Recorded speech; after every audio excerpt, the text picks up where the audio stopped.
বেঙ্গলোরের টেলালা বাফর ফুড়িয়ে লীলবাগানবাসীর কাছে মাপ চাইছে। এই ভিডিওটা আপনারা শুনলে বুঝতে পারবা।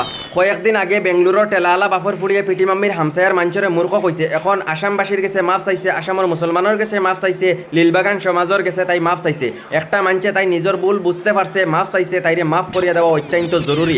আপনারা শুনিলক্কা বেঙ্গলোরের টেলালা বাফর ফুড়িয়ে লীলবাগানবাসীর কাছে মাপ চাইছে। ভিডিওটা শেয়ার করি একে অন্যরা দেখার সুযোগ করে দিও। আপনারা মতামত কমেন্ট আপনারা জানাইও। আপনারা সারাই জানেন একটা ভিডিও বহুত বেশি বাইরে লইছে। লীলবাগানের হামসায়ার মানছে লীলবাগানের হামসায়া থেকে পিটি মাম্মিরে বাখরিছেন। তারপরে বেঙ্গলোরের টেলালা বাফর ফুড়ি একটা ভিডিও পোস্ট করছে আর লীলবাগানের সমাজের মাঞ্চরে মূর্খ ডাকিছে। ইতিমধ্যে তাই মাফ চাইছে। ভাই হল আপনারা শুনিলক্কা আর ভিডিওটা শেয়ার করে দিবা। তখন টপিক আসলো বন্ধ করো। আর যদি আমি নীলবাগানের অল আসামবাসী সবার কাছে যদি মনত দুঃখ পাইয়া দেখো আপনারা কেউ, তাইলে আমারে মাফ করিয়া দিও। আমি কিন্তু সবারই ডাকিছি না, আমি কইছি কিছু মূর্খ হল, কিছু কইতে সময়। মা এবং ছেলের পবিত্র সম্পর্কের মধ্যে গার্লফ্রেন্ড বয়ফ্রেন্ড শব্দ ব্যবহার করা বা এই ধরনের রসিকতা করা ইসলামী শরীয়ত অনুযায়ী সম্পূর্ণ হারাম, নাজায়েজ এবং অত্যন্ত জঘন্য একটি কাজ।